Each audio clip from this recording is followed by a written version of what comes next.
నమస్కారం, welcome to Telugu stories book. మన ఛానల్లో కథలు మీకు నచ్చితే please like, share and subscribe to our Telugu stories book. Hype ఇవ్వడం మర్చిపోకండి. ఈరోజు కథ లవర్ కమ్ హస్బెండ్ ఎపిసోడ్ 104. ఇంక కథలోకి వెళ్తే, మిత్ర పెళ్లి దగ్గరకు వస్తుంది. అది గుర్తోంది రిషికి, కానీ గట్టిగా డిసైడ్ అయ్యాడు వెళ్ళకూడదని. వెళ్తే గుర్తొస్తుంది. నేను వెళ్తే మళ్ళీ నన్ను చూడడం, బాధపడ్డం అవసరమా? లేదు చిన్ను, నీకు ఇప్పట్లో కనపని అనుకున్నాడు రిషి. చాణక్య కాల్ చేశాడు. చాణక్య ఫోన్ లిఫ్ట్ చేసి, అంతేరా, హీరో అయ్యావు, నన్ను ఎగురుతన్నావు. నేను ఎన్నిసార్లు కాల్ చేశాను నీకు, రెస్పాండ్ అయ్యావా అన్నాడు సీరియస్గా చాణక్య. రే దొబ్బకు, నీకు తెలుసుగా ఏం జరిగిందో. ఈ 6 నెలలుగా నేనుగా లేనురా. ఇంకా చెప్పాలంటే నా క్లారిటీ మిస్ అయింది. అది కృతితో వెళ్ళిపోయింది. అంటే ఏంటి రిషి, కృతికి నువ్వు ధైర్యం, నీకు తన క్లారిటీనా? అబ్బో బాగుందయ్యా. అసలు ఏం జరిగిందంటే అని మొత్తం చెప్పాడు రిషి. అదంతా విన్న చాణక్య, సారీరా, నువ్వేమో ఫస్ట్ మూవీ సగంలో ఉండగా ఫ్లాట్ ఖాళీ చేసి వెళ్ళిపోయావు. నేనేమో ఇక్కడ ముంబైలో సెటిల్ అయ్యాను. మొత్తానికి ఎంత పనిచేసిందిరా అన్నాడు చాణక్య. ఏంటది అన్నాడు రిషి. నీ అందం అన్నాడు చాణక్య. హే ఆపరా అన్నాడు రిషి. లేకపోతే ఏదో అదృష్టం కొద్దీ అందంగా పుట్టావే అనుకో, ఉన్నవాడు ఉన్న చోట ఉన్నావా?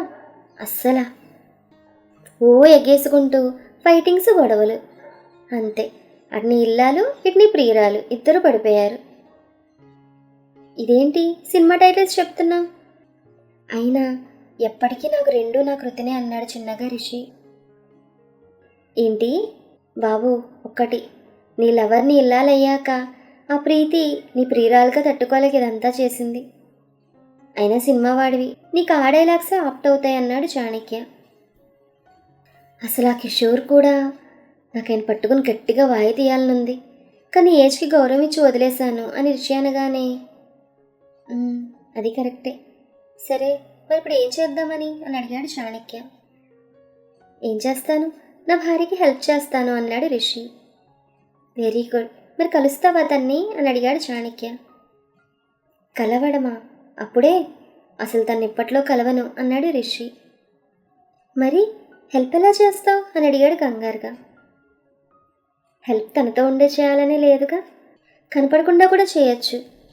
అయితే ఈ విషయంలో నాకు నీ హెల్ప్ అవసరం అన్నాడు రిషి. రే, 1 కాదు 2 కాదు, 5.5 సంవత్సరాలు కలిసున్నాం. మనతో చదువుకున్న వాళ్ళంతా మనల్ని మర్చిపోయారు. నువ్వు కూడా అంతేనేమో అనుకున్నాను, కానీ రిషిగాడు వేరని మరోసారి నిరూపించావు. ఏం చేయాలో చెప్పు అని చాణక్య అనగానే రిషి తన ప్లాన్ మొత్తం చెప్పాడు. అది విన్న చాణక్య సైలెంట్. రే ఉన్నావా అన్నాడు రిషి. తప్పే లేదురా, అస్సలు తప్పు లేదన్నాడు చాణక్య. ఎవరిది అని అడిగాడు రిషి. ప్రీతిది. నువ్వు ఇంతగా కృతిని ఇష్టపడుతున్నావు కాబట్టే అలా చేసింది తను. కృతి ప్లేస్లో తాను ఉండాలి కాబట్టి అని చాణక్య అనగానే, డెవిల్. ఇంకో విషయం రోయ్, తనకు పెళ్లి కుదిరింది అన్నాడు రిషి. ఈ విషయం అందరికీ షాకే కదా. ఏంటి నిజమే? నిన్ను అంత ఈజీగా వదిలిందా? నాకైతే నమ్మబుల్గా లేదు అన్నాడు చాణక్య. ఆ వీడియోలో తన చేత అన్ని నిజాలు చెప్పించాక కూడా వాళ్ళ బ్యానర్లో సెకండ్ మూవీ స్టార్ట్ చేశాం. అయితే అప్పటికే 2 చెంపలు వాయించాను నేను, అందుకే ఒళ్ళు దగ్గర పెట్టుకుని బిహేవ్ చేసింది అన్నాడు రిషి. మరి రెమ్యునరేషన్ ఇచ్చిందారా అని అడిగాడు చాణక్య. ముక్కు పిండి మరీ వసూలు చేశాను, ఆ విషయంలో నో కాంప్రమైజ్ అన్నాడు రిషి. మొత్తానికి నువ్వు అనుకున్నట్లే బిజీ అయ్యావు. నీ కొత్త ఇల్లు ప్లాన్ కూడా చూశాను, అదిరింది. వాట్ నెక్స్ట్ అన్నాడు చాణక్య. అరే ఇంకో సంగతి, మనం ఉన్న ఫ్లాట్ ఓనర్ నెంబర్కి మనం కాల్ చేశాను, నాట్ రీచబుల్ అని వచ్చింది. నీ దగ్గర ఇంకేమైనా నెంబర్ ఉందా అని అడిగాడు రిషి. ఉంది, అయినా ఇప్పుడెందుకురా అని అడిగాడు చాణక్య. ఏం లేదు, ఆ ఫ్లాట్ కొనేద్దామని. ఆ ఫ్లాట్ కొంటావా? అదెందుకురా అని అడిగాడు ఆశ్చర్యంగా చాణక్య. ఎందుకంటే అది నా భార్యకి నేను ఇచ్చే గిఫ్ట్ అన్నాడు రిషి. ఏంటోరా, విడిపోయాక కూడా మీ ఇద్దరు ఒకరికొకరు ఇష్టమే. సరే ఉంటాను, నువ్వు చెప్పింది చేయడం మొదలు పెడతానని ఫోన్ పెట్టేశాడు చాణక్య. సో రిషి మాత్రం మిత్ర పెళ్ళికి వెళ్ళలేదు. కృతి మాత్రం ఆ టైంకి వెళ్ళొచ్చేసింది. మిత్రగడు చాలా హట్ అయింది. అయినా మంచిది కాబట్టి వాళ్ళకి ఇప్పుడు హెల్ప్ చేస్తోంది కదా మిత్ర. కృష్ణ ముందు మన రిషిబాబుకి డ్రైవర్గా జాయిన్ అయ్యాడు. కానీ ఒకరోజు కృతి రెస్టారెంట్లో బిజీగా ఉంది. ఇంతలో చాణక్య ఎంట్రీ ఇచ్చాడు. కస్టమర్స్ బాగానే ఉన్నారు. అయితే చెఫ్ పాప చాణక్యను గమనించలేదు. తను వీడియో ఫోన్ ఆన్ చేశాడు. రిషి అంతా గమనిస్తున్నాడు. చాణక్య కొన్ని ఐటమ్స్ ఆర్డర్ చేశాడు. అవి తింటూ, రిషి అమేజింగ్ రా టేస్ట్ అనగానే, అది నాకు నువ్వు పుట్టక ముందు నుంచి తెలుసు కానీ కొత్తగా ఏమైనా చెప్పన్నాడు రిషి. చాణక్య చుట్టూ చూస్తూ, మొత్తం 6 సూపర్ ఫిగర్స్ వచ్చారా అన్నాడు చాణక్య. దాంతో రిషి తల కొట్టుకుంటూ, మళ్ళీ మొదలెట్టావా అన్నాడు. రే, నువ్వంటే పెళ్ళైన వాడివి, ఐఎమ్ స్టిల్ బ్యాచులర్ రా అంటూ ఇటో చూస్తూ ఆగాడు. ఏమైందిరా అని అడిగాడు Rishi. Chanakya phone cam reverse చేశాడు. ఒకడొచ్చి బిల్ పే చేయమంటే గొడవకు దిగుతున్నాడు. రిషి అలర్ట్ అయ్యాడు అది చూసి. ఇంతలో కృతి వచ్చి, ఏంటి సార్ ఏమైనా ప్రాబ్లమా అని అడిగింది చాలా డీసెంట్గా. దాంతో అతను, ఓహో నువ్వేనా ఓనర్వి, ఆర్డర్ తీసుకునేటప్పుడు మీ వాళ్ళు వెంటనే ఇస్తామని అంటారు, కానీ తర్వాత తీరిగ్గా ఇస్తున్నారు, మొత్తం చల్లారిపోయిన ఐటమ్స్, చిచి ఇది ఒక రెస్టారెంటేనా అని అరుస్తున్నాడు అతను. అందరూ తిండమాపి తన్నే చూస్తున్నారు. కృతికి చాలా ఇబ్బందిగా ఉంది. అయినా కూడా సహనంగా, మీకు కలిగిన అసౌకర్యానికి సారీ అండి అనగానే, అబ్బో చాలా ఓవర్ చేస్తున్నావే, అయినా ఆడవాళ్ళు ఇంట్లో ఉండి వంట చేసుకోవాలి, ఇలా రోడ్ల మీద అంటూ ఇష్టం వచ్చినట్టుగా వాగుతున్నాడు అతను. అది చూస్తున్న మనోడికి సంఖ్య తిరిగింది. కానీ అయినా ఏం చేస్తాం, బాబు షూటింగ్ కోసం యూఎస్ వెళ్ళాడు మరి.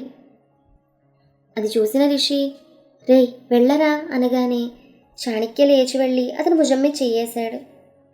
వాడు వెనక్కి తిరగగానే ముక్కు మీద గట్టిగా పంచిచ్చాడు చాణక్య. మనోడితో అప్పట్లో ఏది ఆ రోజుల్లో తిరిగి ఫైట్స్ కొంచెం నేర్చుకున్నాడు మరి. దాంతో వాడు, ఏయ్ ఎవడ్రా నువ్వు ఇలా కొట్టావు అని చేయి పైకి లేపాడు. దాంతో చాణక్య వాడు చేయి పట్టుకుని మెలిపెట్టి, ఏంట్రా లేడీస్తో ఎలా మాట్లాడాలో కూడా తెలియదా నీకు అంటూ వాడు చొక్కా పట్టుకుని బరబరా లాక్కెళ్ళి బయటకు తోసి, ఇంకోసారి ఇక్కడ కనపడ్డావంటే నీకు అదే లాస్ట్ అంటూ చేయి చూపించాడు. అంతే, వాడు జంపు జిలాని. చాణక్య లోపలికి వచ్చి కృతితో, మీరేమీ ఫీల్ అంటూ, అరే కృతి నువ్వా అన్నాడు ఆశ్చర్యంగా. చాణక్య ఎలా ఉన్నావు అని అడిగింది షాక్తో కృతి. నేను ఓకే, నువ్వేంటి ఇక్కడ అని అడిగాడు చాణక్య.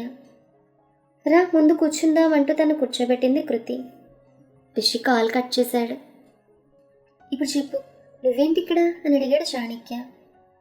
ఇది నా రెస్టారెంటే, నేను బెంగళూరు వచ్చి దాదాపు 5-6 నెలలు అవుతుంది అంది కృతి.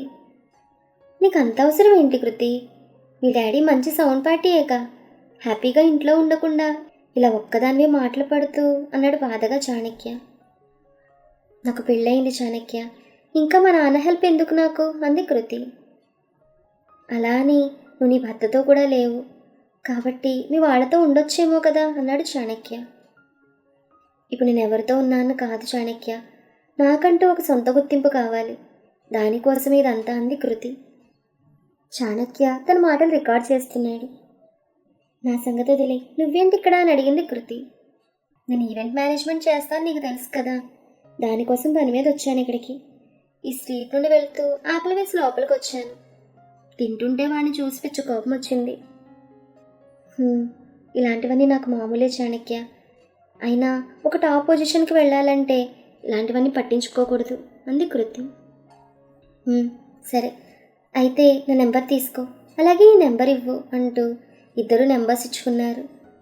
చాణక్య పైకి లేచి పర్స్ బయటికి తీశాడు. నోనో నువ్వు బిల్ కట్టడం ఏంటి అని అడిగింది కృతి. మేడం సుకృతి, మీరు టాప్ చెఫ్ అది ఓకే, బట్ పెద్ద రెస్టారెంట్స్ పెట్టండి, అప్పుడు ఫ్రీగా తింటాను. అన్నట్లు ఏదైనా అవసరమైతే నాకు ఫోన్ చేయి, బాయ్ జాగ్రత్త అని చెప్పి వెళ్ళిపోయాడు చాణక్య. ఇక్కడ రిషి కోపం వచ్చింది. చాణక్యతో, అది కాదురా, రెస్టారెంట్స్లో నాకు తెలిసి ఏ కస్టమర్ కూడా ఇలా బిహేవ్ చేయడు, ఇదంతా చూస్తుంటే ఎవరో కృతిని టార్గెట్ చేశారేమో అనిపిస్తోంది అన్నాడు రిషి.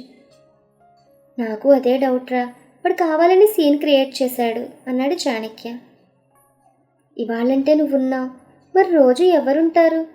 పిచ్చమొహంది, ఒక్కడి పీకాలు తన్న కూడా. ఏదైనా కానీ వాళ్ళ నాన్నతో ఉండడమే తనకు సేఫ్ అన్నాడు రిషి. అది కాదులేరా, నీ మీద కోపంతో నీకు దూరమైంది. నువ్వే తనతో లేవని ఇంకెవరితోనూ ఉండడానికి ఇష్టపడడం లేదు తను అన్నాడు చాణక్య. సరే, ఏదో ఒకటి. బట్ అక్కడ తనతో ఉంటూ తన ప్రతీ కదలిక నాకు చెప్పేవాళ్ళు ఒకరు ఉండాలి అన్నాడు రిషి. వాళ్ళ అమ్మమ్మ అక్క ఇద్దరికి నువ్వంటే ఇష్టమే కదా, వాళ్ళతో మాట్లాడిపోని అన్నాడు చాణక్య. దానికి ఇంకా చాలా టైం ఉంది, చూస్తాను. నువ్వైతే తనతో కాంటాక్ట్లో ఉండన్నాడు రిషి. ఒక వారం తరువాత చాణక్య కృతికి కాల్ చేశాడు. హాయ్ కృతి, ఎలా ఉంది నీ రెస్టారెంట్ అని అడిగాడు. నువ్వు వాడిని కొట్టావుగా, అప్పటి నుంచి ఎవ్వరూ రాలేదు అంది కృతి. చాణక్య కాసేపు మాట్లాడి ఫోన్ పెట్టేశాడు. కొన్ని రోజుల తర్వాత ఎన్నిసార్లు చేసినా కృతి కాల్ లిఫ్ట్ చేయడం లేదు. 2 రోజులు అదే పరిస్థితి. చాణక్య ఆ విషయం రిషికి చెప్పాడు. రిషికి ఏం చేయాలో అర్థం కాలేదు. తను హైదరాబాద్, చాణక్య ముంబై. ఎవరిని అడగాలి? మిత్రుని అడుగుదామంటే ఎలా అడగాలి? దాన్ని మామూలు బుర్ర కాదు, ఆవలించకుండానే పేగులు లెక్క పెడుతుంది. ఇంకా తప్పక ఇదివరకు హెల్ప్ చేసిన సదరు మాస్టారి హెల్ప్ తీసుకున్నాడు. ఆయన, సార్ గంటలో మీకు ఇన్ఫర్మేషన్ ఇస్తాను కాల్ కట్ చేశాడు. గంట తర్వాత రిషికి కాల్ వచ్చింది. అతను చెప్పింది విని రిషికి కోపం పీక్స్కి వెళ్ళింది. వెంటనే చాణక్యకి కాల్ చేసి ఏం చేయాలో చెప్పాడు. మరి తను ఫోన్ లిఫ్ట్ చేయడం లేదు, ఎలారా తను కాంటాక్ట్ చేయడం అని అడిగాడు చాణక్య. నీకు వాళ్ళ అక్క నెంబర్ ఇస్తాను, నువ్వు నేను చెప్పినట్టు చేయని చెప్పాడు రిషి. చాణక్య సుప్రజకు కాల్ చేశాడు. తను లిఫ్ట్ చేయగానే, హలో మేడం, నా పేరు చాణక్య, కృతి ఫ్రెండ్ని. మీరా, ఐడియా వచ్చింది, చెప్పండి అంది సుప్రజ. నేను కొన్ని రోజుల క్రితం కృతిని కలిశాను. తను చాలా ప్రాబ్లమ్స్ ఫేస్ చేస్తోంది అనిపించింది. అయితే ఈ మధ్య కాల్స్ లిఫ్ట్ చేయడం లేదు. మీ నెంబర్ ఎలాగో కష్టపడి కనుక్కున్నాను, ఒకసారి కృతికిస్తారా అని అడిగాడు చాణక్య. తను చాలా డిప్రెస్ అయిందండి, ఎవరితోనూ మాట్లాడడం లేదు అంది సుప్రజ. అవునా, ఫ్రెండ్స్తో మాట్లాడితే కొంత యూజ్ ఉండొచ్చు. యాజ్ ఎ డాక్టర్ అది మీకు తెలుసు అనుకోండి అని చాణక్య అనగానే, సరే లైన్లో ఉండండి అంటూ 2 నిమిషాల తర్వాత కృతి వచ్చింది లైన్లోకి. హలో అంది చాలా డల్గా. కృతి, ఎన్నిసార్లు కాల్ చేశాను నీకు, ఎందుకు లిఫ్ట్ చేయడం లేదు అని అడిగాడు చాణక్య. అది హెల్త్ బాగోలేదు చాణక్య అంది కృతి. ఏమైంది? నేను నీకు ఫ్రెండ్ మాత్రమే కాదు, అన్నని కూడా. నీకు గుర్తుందా, కాలేజ్లో రిషిగాడికి తప్ప ఆడపిల్లలందరికీ రాఖీలు కట్టాలని ట్రై చేసేవారు. నువ్వు నాకు కట్టావు కూడా. కాబట్టి అన్నయ్యకి చెప్పు, ఏంటి నీ ప్రాబ్లం అని అడిగాడు చాణక్య. సమస్య ఒకటైతే ఇది అని చెప్పొచ్చు, కానీ నా చుట్టూ సమస్యలే, దేని గురించి చెప్పను నీకు అని అడిగింది కృతి.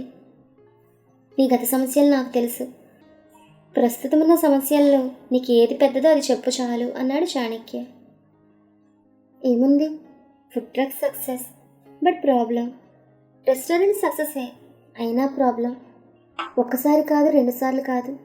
ఎవరో వస్తారు, గొడవ చేస్తారు, వెళ్తారు. 4 రోజుల క్రితం ఫుడ్ పాయిజన్ అయిందని పోలీస్ కంప్లైంట్ ఇచ్చారు. అది ఇంకా నడుస్తోంది. నాకేం అర్థం కావడం లేదు, హెల్ప్లెస్ అయిపోయాను. ఒక ఆడపిల్ల తనంతట తానుగా పైకి రావాలనుకుంటే ఎందుకు అంతలా వెనక్కి లాగుతారో తెలియడం లేదు అంది కృతి. లాగుతారంటున్నావు, నీకెవరి మీదైనా అనుమానమా అని అడిగాడు చాణక్య. అలాంటిదేం లేదు. నేను రెస్టారెంట్ ఓపెన్ చేసేసరికి అక్కడే ఉన్న రెస్టారెంట్స్ 2-3 డౌన్ అయ్యాయి. వాళ్ళు ఏమైనా చేశారేమో అని. బట్ పూర్తిగా తెలియకుండా అనకూడదనుకో అంది కృతి. అసలు కానే కాదు, నాకు తెలిసి వాళ్ళు అలా చెయ్యరు. ఎవరు చేసినా కానీ నీ బిజినెస్ని డౌన్ చేస్తారేమో, నిన్ను కాదు, అది గుర్తుపెట్టుకో. నేను ఒక ఐడియా చెప్పొచ్చా అని అడిగాడు చాణక్య. చెప్పు అంది కృతి. నేను నా ఇన్ఫ్లుయెన్స్తో ఎలాగోలా కేసు మాఫీ చేపిస్తాను. నువ్వింకా ఆన్లైన్ ఫుడ్ డెలివరీ పెట్టు. నీ పేరు పెట్టకు, మరి ఏదైనా నేమ్తో స్టార్ట్ చేయి. నీకు చెప్పేదేముంది, బ్రేక్ఫాస్ట్ నుంచి డిన్నర్ వరకు అన్నీ పెట్టు. నువ్వు ఇది స్టార్ట్ చేసావని ఎవ్వరికీ చెప్పకు. అవును, కారు కొన్నావా అని అడిగాడు. నేను కాదు, మా అక్క నా కోసం కొందంది కృతి. రోల్స్ రాయిస్ కాదు సుమా. అవును, ఆ విషయం నీకెలా తెలుసు అని అడిగింది కృతి. ఆ రోజు చూశాను, సుప్రజ, సుకృతి, సూర్యతేజ అని నేమ్స్ ఉన్నాయి, అందుకే అడిగా అన్నాడు చాణక్య. బట్ డ్రైవర్ కోసం సెర్చింగ్ అంది కృతి. నాకు తెలిసిన డ్రైవర్ ఉన్నాడు, పంపిస్తాను. చాలా మంచోడు, నమ్మకస్తుడు అన్నాడు చాణక్య. సరే పంపించు చాణక్య, నువ్వు చెప్పినట్లే ఆన్లైన్ స్టార్ట్ చేస్తానంది కృతి. అలా రిషి కృష్ణని పంపించి కృతిని ప్రతి నిమిషం కనిపెట్టుకుని ఉండమని చెప్పి తనకి డ్రైవర్గా పంపాడు. కృష్ణను చూసిన సుప్రజ గుర్తుపట్టి కృతికి ఆ విషయం చెప్పడంతో కృతికి కృష్ణ అంటే చాలా అభిమానం వచ్చేసింది. చాణక్య చెప్పిన సలహాతో ఆన్లైన్ ఫుడ్ డెలివరీ స్టార్ట్ చేసింది. అంతే, 4 నెలల్లో ఒక లెవెల్కి వెళ్ళిపోయింది. అదే టైంకి మళ్ళీ తనే ఓన్గా హైదరాబాద్లో బ్రాంచ్ ఓపెన్ చేసింది. విశ్వ పిఏగా సెలెక్ట్ అయ్యాడు. కాలం వేగం అందుకుంది. కృతి గ్రూప్స్ ఆఫ్ హోటల్స్ మంచి నేమ్ వచ్చింది. 2 సంవత్సరాల తర్వాత తన డ్రీమ్ హోటల్ విత్ అకామిడేషన్ కోసం కిషోర్ ద్వారా ఒక సైట్ కొంది. అప్పుడు వినండి, వింటూనే ఉండండి. నేను ఇప్పుడు ఇలా వెళ్ళి రేపు అలా వచ్చేస్తాను, సరేనా? Keep listening. మరొక మంచి ఎపిసోడ్తో మళ్ళీ కలుద్దాం. ఈ కథ మీకు నచ్చితే please like, share and subscribe to our Telugu stories. Thank you.